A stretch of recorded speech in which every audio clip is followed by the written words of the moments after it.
Academic Agent, thank you so much for joining me for Lamster. Now, when I first came across your channel, I possibly have described it as largely an economics channel. That was a large part of your content. But of late, you've been talking less about economics. How come? Hold on a second. Where have I got that? I've got another voice coming through. Hold. Sorry, Lambda. That's all right. While you figure out your audio problems, I'll introduce everybody to this is the first stream of Lamster. We're doing a whole week of awesome content, and what you can see in front of you now is the timetable. So if you're not aware of the following streams after this one, let me just quickly run you through some of them. So as you can see, today is just one stream with AA. We're just going to be doing this for an hour. Foolishly, I've then also agreed to be on UO this evening. And then tomorrow, we've got Ed Dutton, Panama Hat, and Daughter of Albion talking about Genius with Unexpected Origins, Arm Yourself with Chesterton, and English Pilgrimage. So that's just a bit of a preview. So make sure that you're ready to tune in tomorrow as well. How's your audio doing, AA? Yeah, I'm good now. It started playing in Twitter, and I couldn't figure out where it was coming from. Classic. Yeah. So I was asking, why has economics not been such a topic on your channel of late? Well, I think there are a few reasons for this. One is that you get bored saying the same stuff over and over again. Sure. Which is, I'm like, come on, we know this stuff now. How many times can I go over the same basic principles again and again? But also I think that in a way we've come to see the primacy of politics over economics in every area of life. And I think since at least the 1950s, it's been the other way around in everybody's thinking. Everybody, like, there used to be an old saying, it's the economy, stupid, right? Yes. And there was a certain truth to that, but I think that a lot of us have come to realize that the primacy of economics is an illusion. Now, what do I mean by that? The idea that the United States has been a free market system is a total fiction, right? And I think that most people from a hardcore libertarian background would actually agree with that. The Misesians, the Rothbardians, they would agree with that. But those people who call themselves libertarians, how can I say, like, within the system, within the party establishment, Republicans, Mitt Romney, on paper, these people are meant to be free marketeers, but of course they're not. And this extends all the way to people like the Chicago School, Milton Friedman, even Thomas Sowell to a certain extent. You could say, well, they're basically selling something that's not true. And is this partly because the US defined themselves during the Cold War in opposition to a communist socialist vision? In the boomer mindset, it's been capitalism versus socialism, right? Whereas I think in our understanding, there was not really that much to distinguish the US and the USSR, and the fact that one was in America and one was in Russia, right? They were two managerial regimes, equally totalitarian. It's just that the American system was cleverer at hiding it, and it used a more kind of subtle form of what you might call soft managerialism. But so you were less likely to be taken around the back of the shed and shot, sent to the gulag or something like that, because the Stalinist regime was coercive. It was a hard managerialism, whereas the US system is a soft kind of propaganda machine. But within that propaganda machine, how can I put, like, it's almost like a kind of mental prison, if you want to put it that way, which forms the parameters of allowable discussion. And I think as those parameters have started to shrink since, let's say, 2010 to now the realm of allowable opinion doesn't even include, like, calling a man and a woman, like most politicians won't even go there.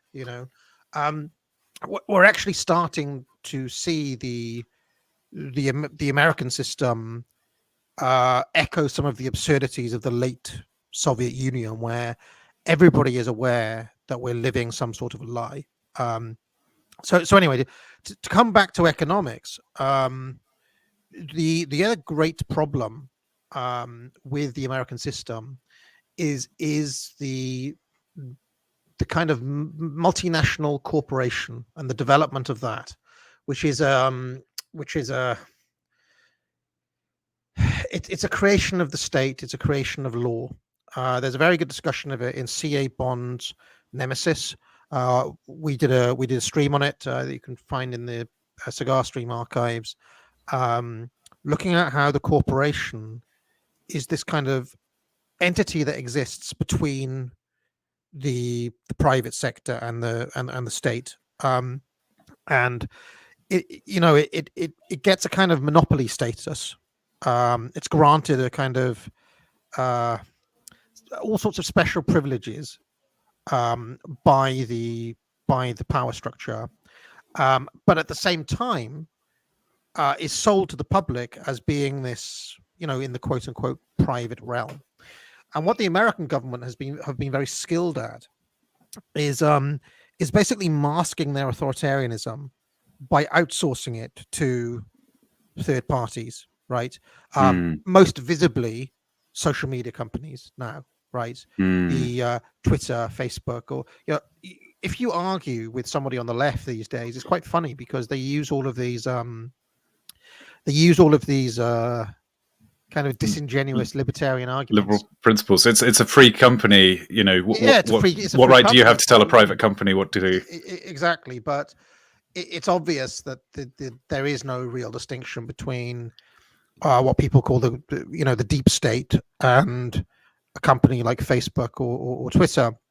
And in fact, it has been quite funny this past week after Elon Musk has bought a sizable share of Twitter, and to see people on our side of things quoting that line back at them. It's just a free company, it's a private company, bro, and all this sort of stuff. But so I think the problem with libertarians, and I unfortunately I include my old friends at the Mises Institute in this as well, is that they flip back and forth between recognizing corporations as this monstrous creation of the law, and also, like, there's like two libertarian narratives, right? There's libertarianism of, the state keeps on growing, blah blah blah, but there's also the libertarianism of, look at all the wonderful things that capitalism has given us, and look at these success stories like Coca-Cola, like Disney, like McDonald's, etc., etc. And I feel that that libertarians kind of they suddenly forget all of the monopoly stuff when they start to talk about corporations. They should see corporations as a part of the power structure, as being almost no. I mean, like, in my mind, there's almost no difference between, let's say, the U.S. Treasury Office, the permanent civil service in Washington, Coca-Cola Corporation, and BlackRock. Okay, I mean, on paper they're individual entities, but in practice, right. I mean, and theoretically, the federal bank is supposed to be a non-governmental organization. So this these kind of formal demarcations between what is public and what is private are almost a nonsense. And I think that, just to answer the question more fully, I think the de-emphasis on economics has been the collective right, if you want, many of whom came from a libertarian background. And it's not just me and you, it's huge numbers of people came from the libertarian route. There are people who come from the Marxist route who, in my view, remain problematic because we come with a certain inbuilt set of assumptions, many of which we need to divest ourselves of and lose, right? But I feel like some of those figures who come from the Marxist route never quite lose their Marxism, and this is an issue. But anyway, that's a side point. You made a series of videos a while back called "The Economic Policies That Ruined X, Y, and Z," where you proposed that ultimately the material ruin of places like Cambodia or Libya or whatever it was came about because they were not implementing. They were going for a socialist approach to managing the economy, but now you're saying that actually there's not as much difference as it seemed, or is there still a way in which there was previously in the US a more free market approach? Well, what I'll say is that I think a lot of those videos still hold true for many reasons. I know a lot of people were like, yeah, it's not because of the system, it's because they were black, right? Or because or a lot of people, I see a lot of comments even now. People will comment on Liberia. This has been your long-running feud between other bits of the right, hasn't it? And I'm like, well, there may be some. I do think there's some truth to the fact that people tend to revert to what might be known as a biospirit. So, for example, in a lot of those, in case after case after case, you see a small ethnic elite, if you want, subjugate the rest in a very recognizably tribal way, because those people see the state as nothing but plunder, right? So you could say, well, what comes first, the system or the ethnicity or the race? But the fact of the matter is, though, is that in each of those cases, the common factors were collectivization of land and price controls on food. Okay, and I think it's worth being aware of, because if you have a look at what our elites are doing, I mean, they're not collectivizing land, but they're quietly buying it all up. Everybody knows that Bill Gates is buying up all the farmland, and increasingly they're relying on price controls, right? Because they're dealing with runaway inflation, they're dealing with, and we see our governments using all sorts of ridiculous measures, like a price cap on energy. Well, I mean, it's like, well, the fact that you're saying that doesn't mean that price controls suddenly work now. Yes. You understand what I'm saying? So and this is one of these. I've de-emphasized economics because I have been trying to emphasize the things that we can all agree on. Okay, we can all agree on the elites are bad and need to be cleared out. What we can't agree on, even across the dissident right, is economics. A lot of people have this reflex, libertarianism is cringe, bro. And to a certain extent, that's true. To a certain extent, libertarianism is, as a moral philosophy, lacking. I find it utopian, and all sorts of other things. But that doesn't mean that suddenly the laws of economics no longer apply, and that you can just because we believe in centralized government, suddenly we can put price controls on gas and it's going to work. It's not going to work. It didn't work for the Soviet Union. It didn't work for any of those countries. It didn't work for Venezuela. It didn't work for any of those countries I look at in that series. There's no way out of that. There's no way out of that problem. To what degree do you think we currently live in a command control economy? I think to a very great extent. The price controllers, as I've described them before, are kind of fat women who sit atop Tesco's and Sainsbury's hierarchy, right? I can't remember if I actually made the video, or I think I got all the materials to make the video. It didn't make it, on Beyond Meat, right? Now, what they have set the price for a Beyond Meat. They have purchased the space for Beyond Meat. They've put it on the shelves. It doesn't sell. You can see it week after week, reduced, not selling, and so on. But they are they are now in the position of almost like Soviet commissars imposing product on the people. And in fact, we've seen this to an even greater extent this week when Burger King decided that they were going to go. They've got their first vegetarian Burger King in Leicester Square. Now, did anybody ask for this? Are we going to be privy to their sales numbers? But if you look at the reaction, look at you right-wing snowflakes complaining about this. If you don't like it, just don't go, and all this sort of stuff. But it's like, well, yeah, but did that come about in the first place because of supply and demand? It didn't. It came about because some virtue signaling twats at Burger King have decided that they're going to foist this on the public, and when the public rejects them, as they invariably will, they'll do what these people have always done, which is then like start blaming the audience. We saw this in in games and movies. First of all, you're the problem. We've made something that you don't want, but you're the problem, right? This is one of the problems with the criticism of go woke, get broke. Is, well, if your main source of money is actually not the consumers, then you don't really care whether people like your wokery as a company. Yeah. I had a question about economic calculation. So one of the ideas from, I guess, Mises and Hayek was that a truly command control economy would never be possible because you just cannot. You cannot function efficiently enough without knowing how much of things you should dig up out of the ground and how many do whatever you should produce. There was a kind of concept that the Soviet Union used to get by using US prices. That there was a kind of genuine economy going on in the States, and then you could kind of copy the homework of the actual economy.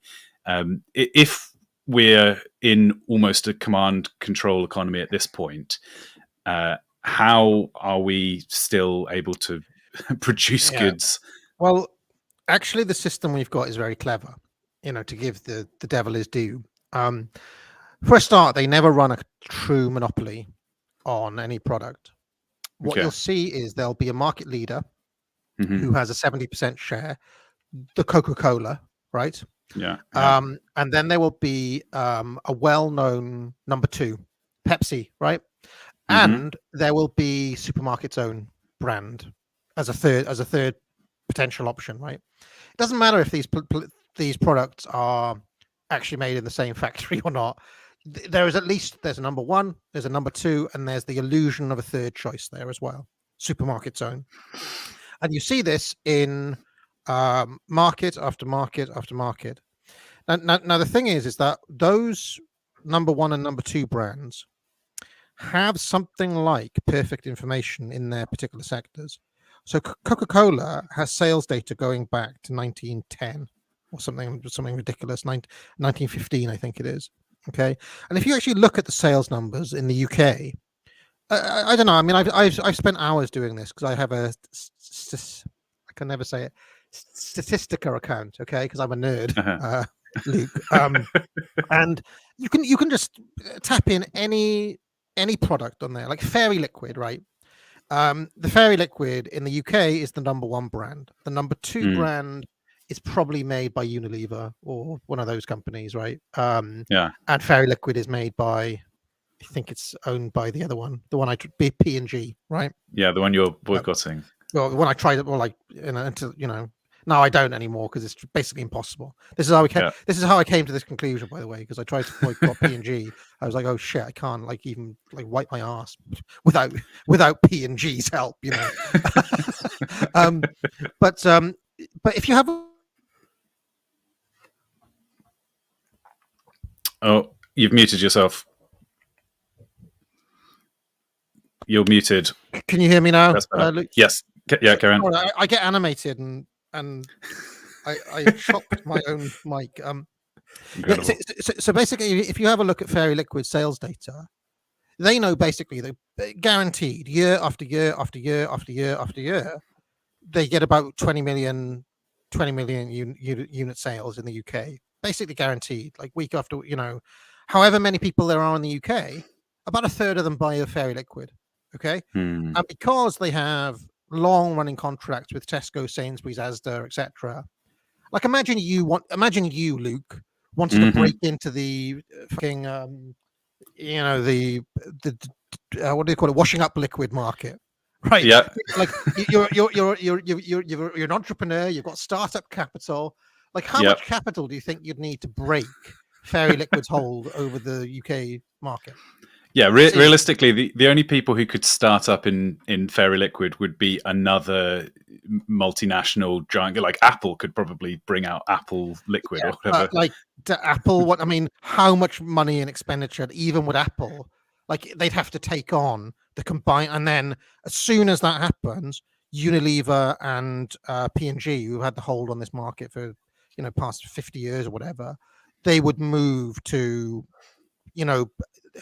we've seen this in other fields. Like we've seen the social media companies move to literally just like deplatform rivals, right? Because it's cartel-like behavior. Yeah. And so P&G would just say to Tesco's and Sainsbury's, listen, we have been in partnership for the past 30 years. You're now gonna, if you give a contract, if you give Fairy Liquid's shelf space to those upstarts over there, we're pulling all the products off the shelves, and we're going to open our own supermarket. How do you like that? Mm. And you'd soon see that there's leverage, that in bulk they have such economies of scale, these people, that they do really control these markets. And this is what I'm saying. Like, so if you can imagine, they have near perfect information. Amazon is like this as well. They've almost solved the calculation problem, right? Because they see all of the data. They have the knowledge, right, that Hayek and Mises were talking about, because they're literally players in this market. But they also enjoy a near monopoly, but it's not a total monopoly, because they know that, like, whoever's working for P&G still has to beat Unilever month after month. So it's like they've gamed capitalism to the point where they kind of solved this problem. Amazon is the ultimate case. I believe that Jeff Bezos has basically like solved the knowledge problem by, and I would actually, if I had my own way, either break up Amazon or put a firewall in there to stop them leveraging their third-party data, because what Amazon do, Luke, right, is that let's say you were like, okay, I can't get my Fairy Liquid substitute onto the shelf. I can sell it on Amazon, right? Yes, yeah. And you start doing really well, like Lambda's soap or whatever. Lambda's liquid, right? Lambda's liquid starts doing gangbusters on Amazon. Well, like in Amazon headquarters, they'll be like, hey, have you seen this third-party seller? He's doing pretty well with this Lambda's liquid. Yeah. Either they'd come in, we're going to buy you out, and we're going to sell. I'm thinking I've finally beaten Bezos. Yeah. We're going to go to the moon. Yeah. So either they'd come in, or they'd buy you out, or they'd literally they'd study what you do, make a near identical product, and undercut you by £3 or £4, and then de-rank you on the listings when you look for it and all that sort of stuff. And basically you're fucked. Right. So if I had my way, I'd make a law against that, because Amazon have created a system where they're unbeatable, because they are the platform, that they're like the market, they're the trading platform, and a player in that market, right? So, but then this comes back to the kind of utopianism of libertarians, because to say, if I had my way, I would ban this, is to ignore the fact that Bezos, of course, has enormous political power and can wield it to, and there's probably other, all of the other people who are able to, who would be stamped on by this new law, would work to prevent any politician who might. Well, exactly. But this is why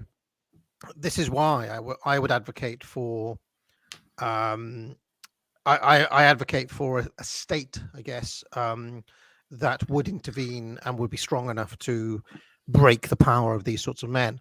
The trouble that we have as a society and as the West and so on, is that it's precisely the reverse at the moment.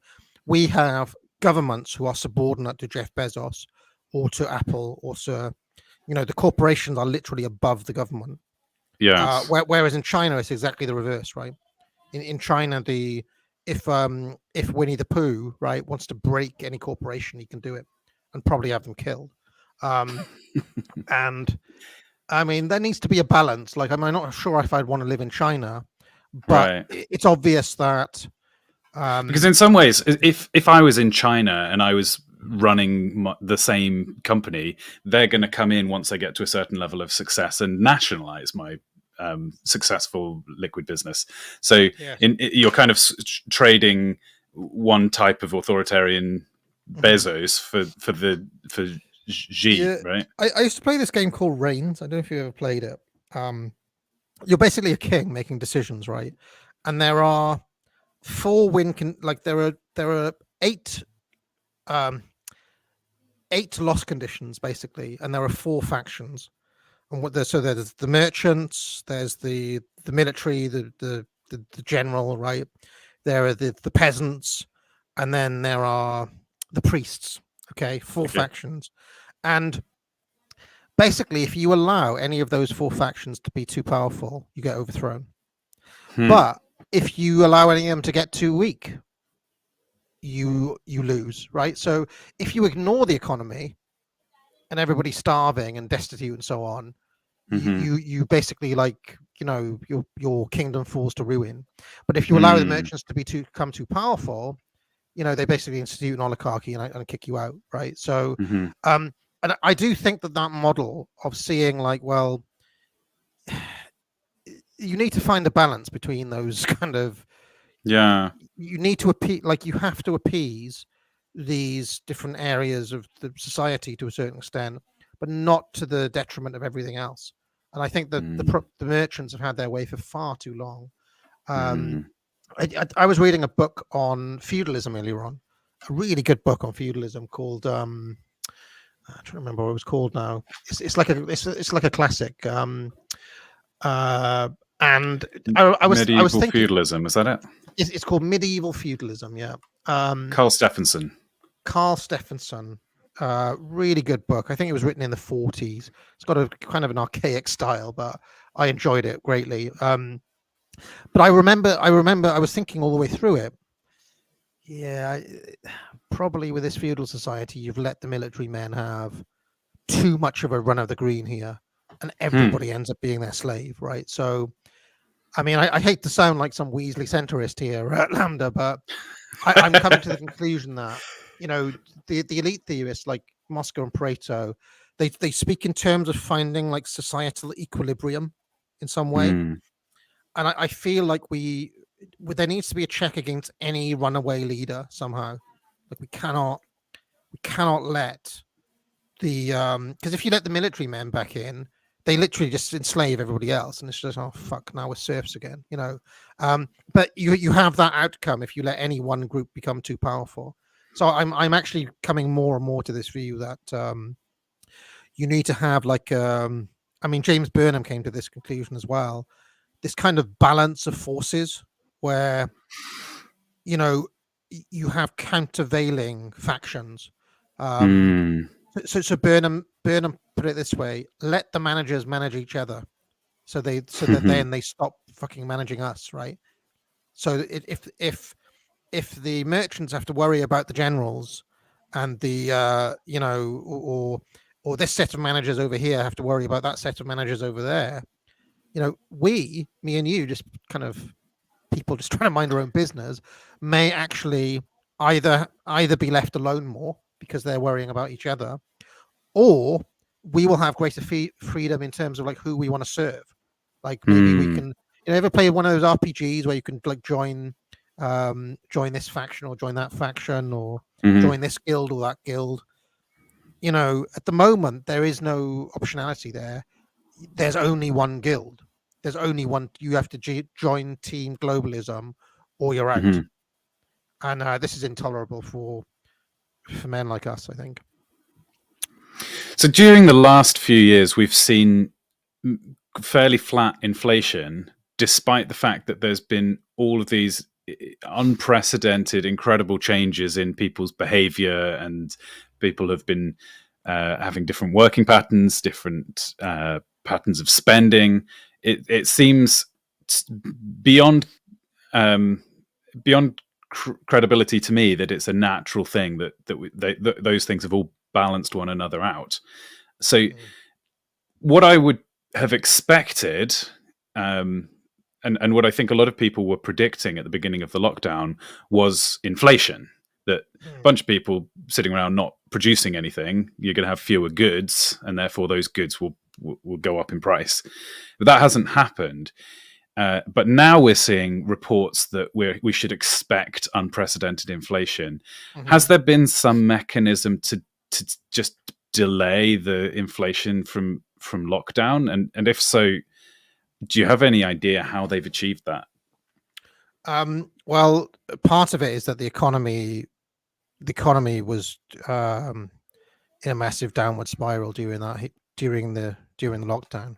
Loads of processes were stopped, right? So I guess in economic jargon, there was deflationary pressure on the system, right? So those things just did coincidentally match one another, because we also didn't see deflation. Yeah, but because they printed shitloads of money. Yeah.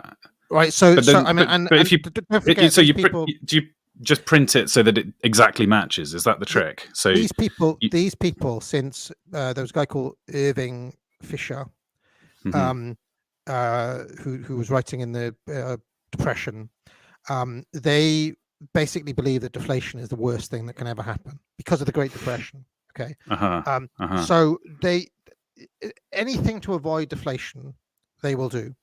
I see. So there's a natural deflationary pressure from what's been going on in the economy, but because I guess if we take Friedman seriously, right, then inflation's a monetary phenomenon. So you can just do a straightforward pump exactly the amount of money you need in, inflate it back to zero inflation, and it's as simple as that. That's kind of crazy. I mean, it's probably more complicated than just that. I mean, that's the idea, right? You to some degree, pressure to print, because you got to remember that there would have been like a slump in demand during that whole period of the lockdown worldwide, right? And if there's a slump in demand, you know, you're going to have deflation, because people, in order to sell their goods, are going to reduce the prices, right? This is how deflation happens, right? But of course, if you're printing more money, you will see inflation. The reason that we're seeing it now to such an extent is, there's a combination of things, isn't there? Everything's back up and running now, and it has been for a while. All of that extra money they printed is still in circulation, as far as I'm aware. And on top of that, there have been even further pressures on the supply chain caused by the war and various other things. So it's a kind of it's going to happen. You can't just pump trillion, like I don't know how many billions of dollars they pumped into the economy, but you can't just do that indefinitely and not get inflation. Are you mad? So of course we're seeing it. Of course we are. You had a list of 10 economic principles that you think, or learnings from economics that you think are still relevant. Do you want to share those, or shall I try and get them up? Should I share my screen? Yeah, do that. Here we go. Do you want me to go through these? Stream. There you go. Yeah, please talk us through. So I thought I'd come up with a list of, just to remind ourselves of things that are worth remembering. And I think I even saw that Lord Keynes, I know he and I disagree on so many things. Like, he would have a completely different explanation of why we're seeing inflation at the moment, for example. Okay. But he did say that he agrees with various things on this list before we came on air. So, first thing is incentives, right? Thinking beyond stage one, as Thomas Sowell put it. Not just money incentives, however, but also status, power, and what Rothbard calls psychic profit. I think if I was to criticize or what people call economism, this era where economics reigned, is that they tended to see incentives as only a financial thing, right? And I think that any true analysis of incentives has to take the social side of things into account as well. And this is where there's never economics divorced from politics, right? I think the status seeking, for example, explains the incentives for social justice as one example, right? Or the incentives for virtue signaling, right? So many people they don't support Ukraine because they genuinely care about the plight of Ukrainians. They're doing it because they care about their social status, or they're not really wearing their mask because they care about the pandemic. They're wearing it as a marker of where they stand, right? It doesn't matter what the issue is. And an example, I guess, of where people wouldn't think in terms of incentive, because I guess we've been living in this world for so long. I sometimes forget what it's like not to think in terms of incentives. But if you tell people that they could either go into work or not go into work and they'll be paid either way, then they'll look for ways that they can manufacture a way of not having to work because their incentive is not to have to do the work. So when you're introducing a policy that allows people to not have to work, you have to think about how will people game this? How will they attempt to take advantage of that? Yes. And I saw this in my time in academia. I saw this a lot when colleagues were coming up with rules for extended papers. And I'm like, if you bring this in, I can guarantee you're going to see a massive increase in extended, what do they call it? An extension on the paper, right? Yeah. And lo and behold, there was like a 30% increase because why? They didn't consider incentives. They didn't. Was this if you stubbed your toe, then you can get an extra week to hand in your coursework. Yeah, or if you make it fashionable to be transgender. Oh look! There's been a 40% increase in transgender cases. You've only been pushing it for the past 2 years. Of course, people seek status and power.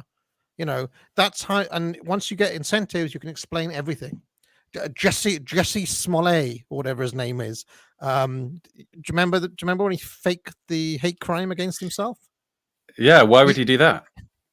Well, it's because it's a way of accruing status and power. So then cost. Cost is not simply a money amount, but an opportunity cost. All those other things you forgo to choose this thing. In other words, all decisions involve trade-offs. And again, I think this is so fundamental. It's for those of us who have come from an econ background or the libertarian route. All of these are like second nature to us. But I think that as we've seen more and more people come in, maybe through the cultural route or from other routes, it's probably worth reminding ourselves of a lot of these principles. You can't escape trade-offs. And I think that this is something that we actually see in the way the elites think now. They craft these unbelievable narratives, right? Whether it's around the war in the war in Russia, right? It's like their narratives aren't believable because they try to hide the costs, or they don't acknowledge the costs, or they don't show us the other side of the ledger at all.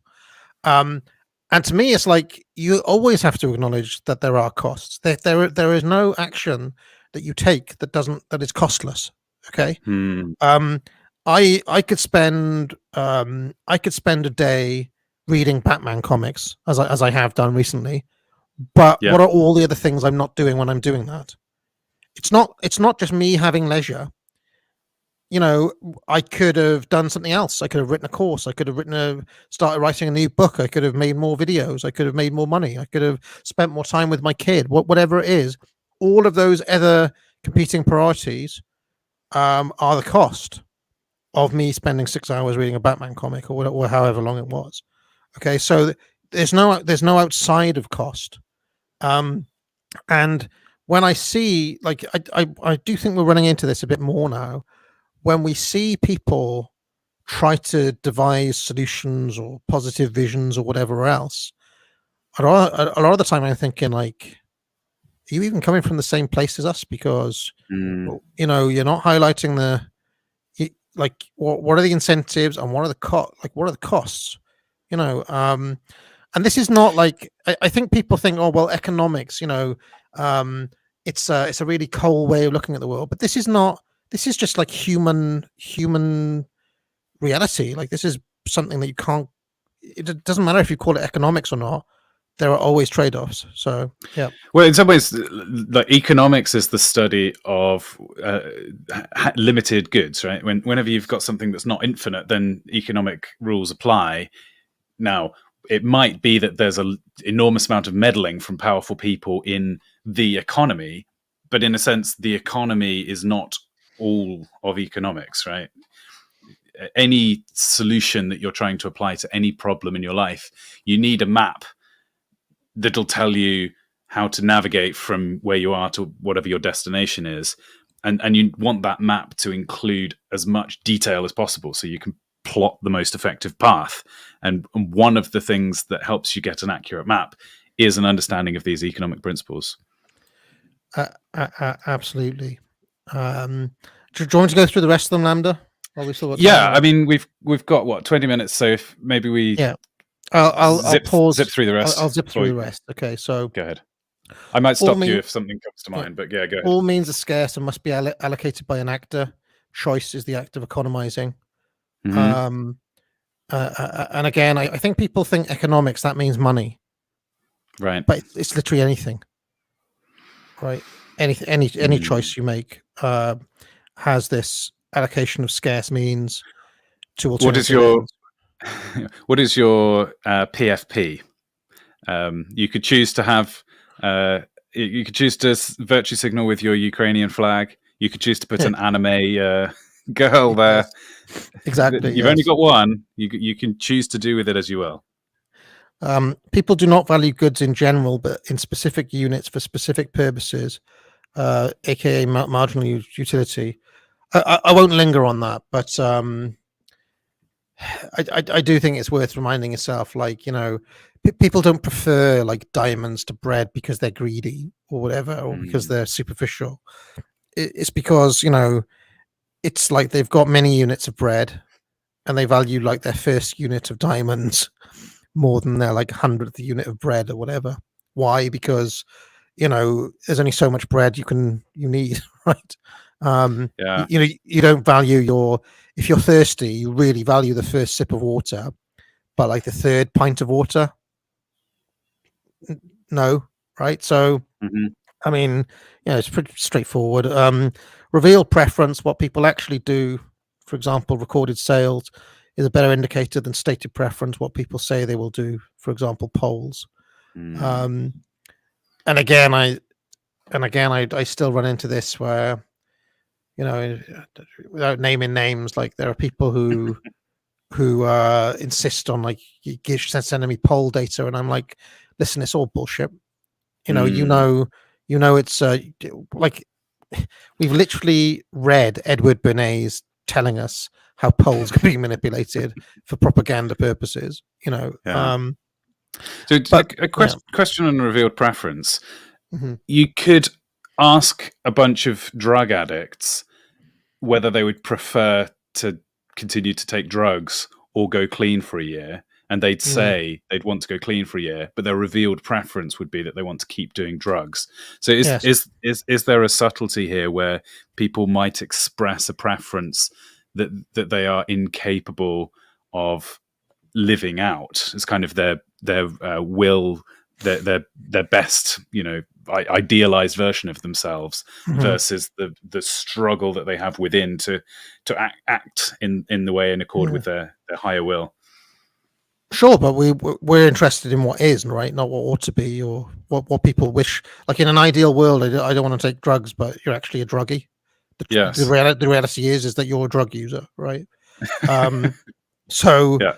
I mean, this is an analytical tool to cut through nonsense. And I'm afraid to say it, until that person goes clean, it's just hot air, right? From where we're looking at things.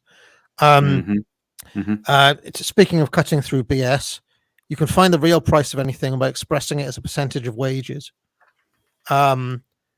One of my frustrations with Lord Keynes and various other economists is that they're always focusing on the nominal price, that is the price as expressed in dollars and cents right now. But that doesn't tell you anything. The only time those numbers become meaningful is when you start comparing them with other things, right?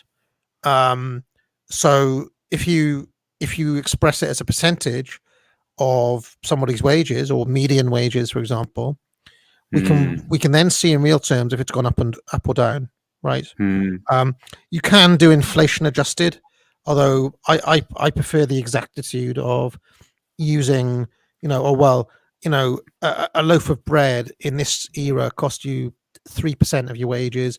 Now it costs you 0.5%. The thing on this that always confused me was people would say, "Oh, there's X amount of people living on less than $1 a day," but in America, if you actually attempted to live on $1 a day, you would not be able to eat enough calories. You'd die within 2 months. Yes. So it doesn't make any sense. Yeah, because they're not adjusting for the local market. Right. And I remember I did a video years ago on the economics of foreign aid, if you remember that, where well-meaning do-gooder Westerners would go to African countries. They'd be giving their driver $100 to drive them around, not realizing that the $100 they're giving that driver is totally fucking the local economy. Yeah. Because the $100 would last some of those people a year. Like literally. So now you're being driven around by the one surgeon that lived in a 10-mile, like a 100-mile radius. Yeah, and meanwhile, he is like wrecked the local prices, wrecked the local economy, and now people are hungry because of the fucking UN worker or whatever, So yeah, you have to engage in, not only the real price of things, but the price appropriate to the local market as well, right? Capital accumulation requires low time preference and delayed gratifications, also known as savings. It speaks for itself, but I think remembering, I despair sometimes when I see people on our side of things arguing for MMT. I mean, like, what? Why does any right winger want a hedonistic society that wants to pay for things now using tomorrow's money? It should be like an absolute principle on our side that we try to leave tomorrow in a better state than we left it today.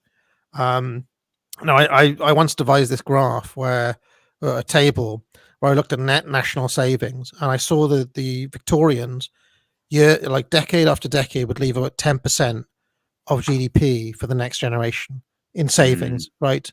Pre-COVID, in the middle of the 2010s, our governments, now our society, has left 0.1% of GDP as saving.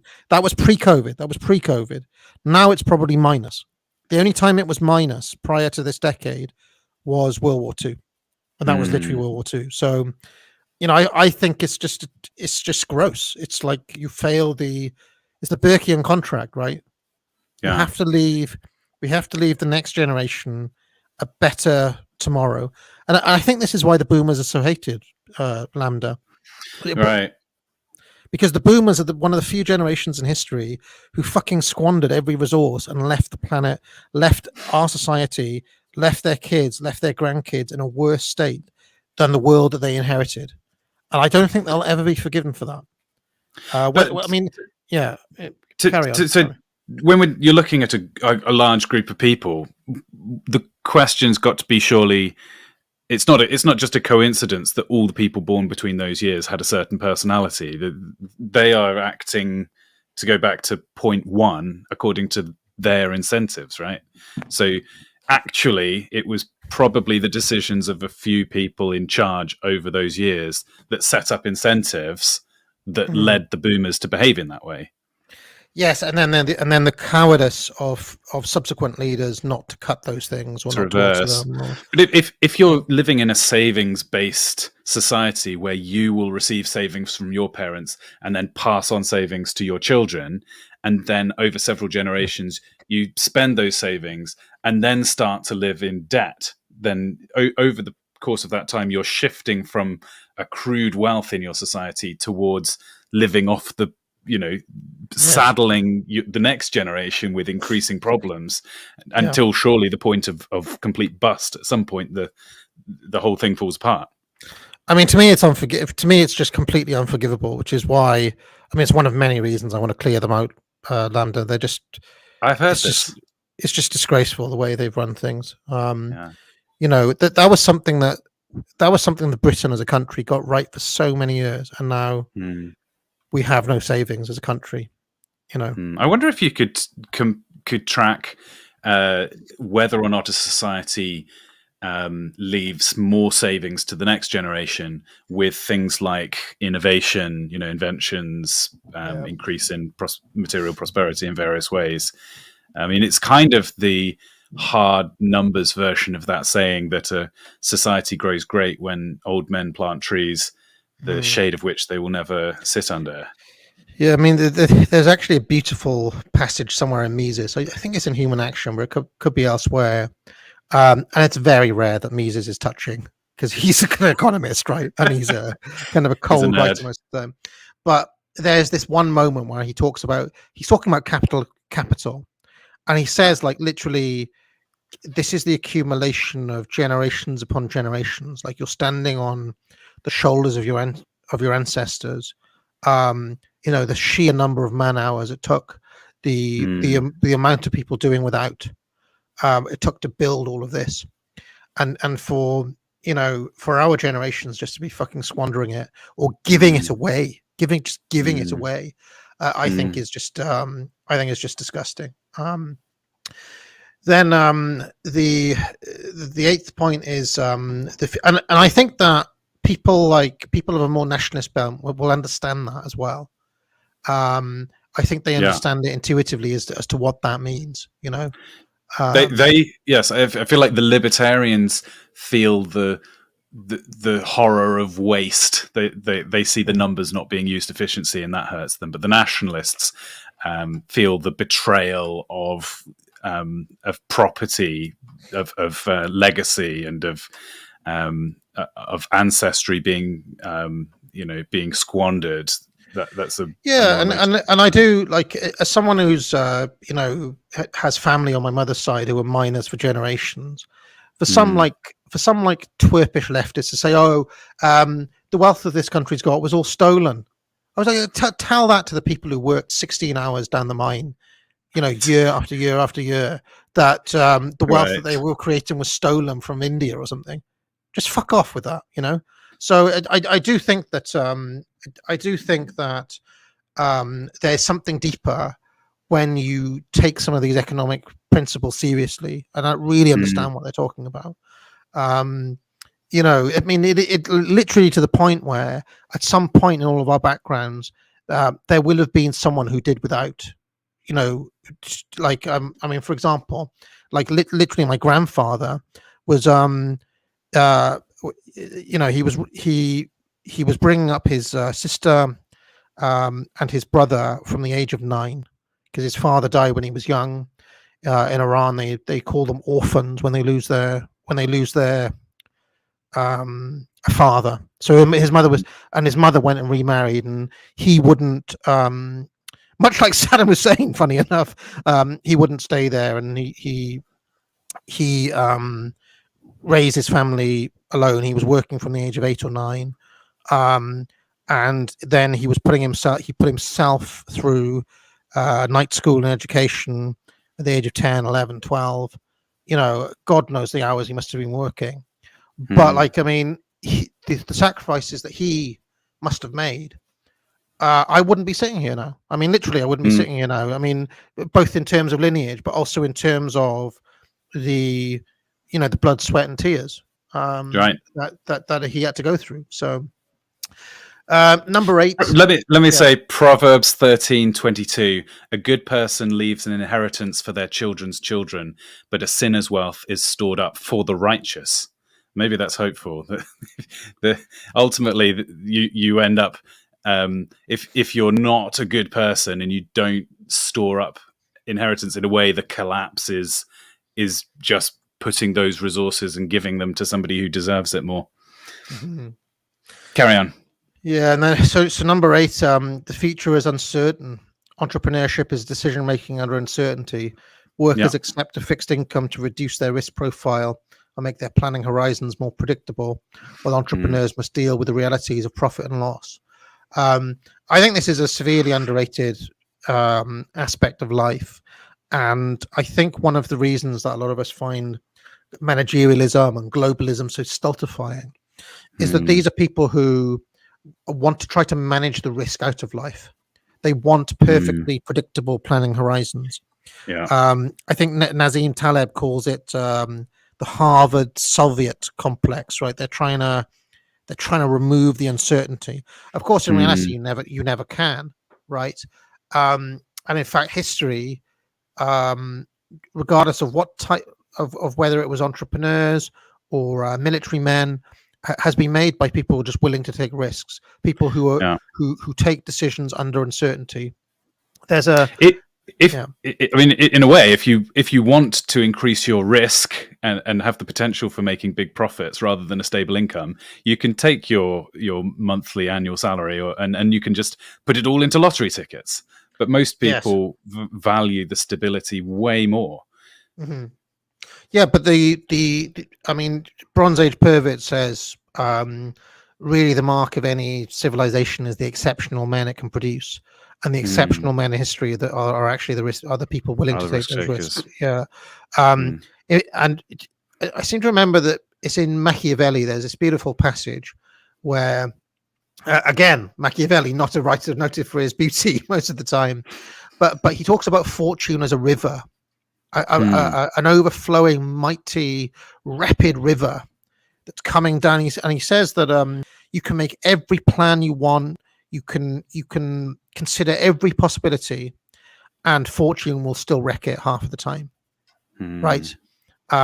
So this idea that uncertainty is is always there was very prescient, even in the even in the way that somebody like Machiavelli was thinking.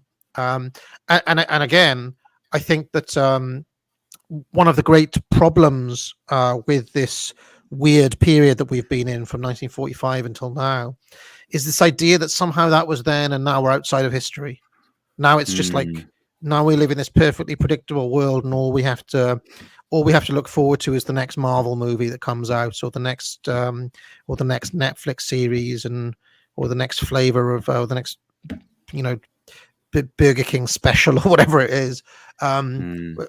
Whereas in fact, all sorts of unpredictable events in the world, and I for one actually welcome it back. I know it's uncomfortable for us, but it's also an opportunity for people to do amazing things, I think. So so the ninth point, interest relies on the fact that satisfaction today are valued more than potential satisfactions in the future. And then number 10, a really important point, the first receivers of government money can spend it right away before any inflation takes place. Brilliant. Fantastic. Well, I think we've successfully recuperated economics. We've brought it back into respectability in our circles, but also put it. I think it's just been good to reflect on the broader picture. How do these pieces fit together? Because we often talk for a whole stream in great detail about one topic and then jump to a different topic. But it's nice to take a step back and try and be a bit holistic. Any last comments before I finish the stream? Well, we're on Unpopular Opinions tonight, and you're coming on. Yes. So I hope you're not too tired later on. But also, best of luck with the rest of Lambster. Thank you very much. I thought, as another fun thing while we're going through Lambster, I'm going to read through the Passion narrative, one little piece at a time. So I've got 3 verses to kick us off with this inaugural stream, and then I'll end the broadcast. But thank you so much for joining me. That was really fantastic. Cheers. Now, Jesus was going up to Jerusalem. On the way, he took the 12 aside and said to them, "We are going up to Jerusalem, and the Son of Man will be delivered over to the chief priests and teachers of the law. They will condemn him to death and will hand him over to the Gentiles to be mocked and flogged and crucified. On the 3rd day, he will be raised to life."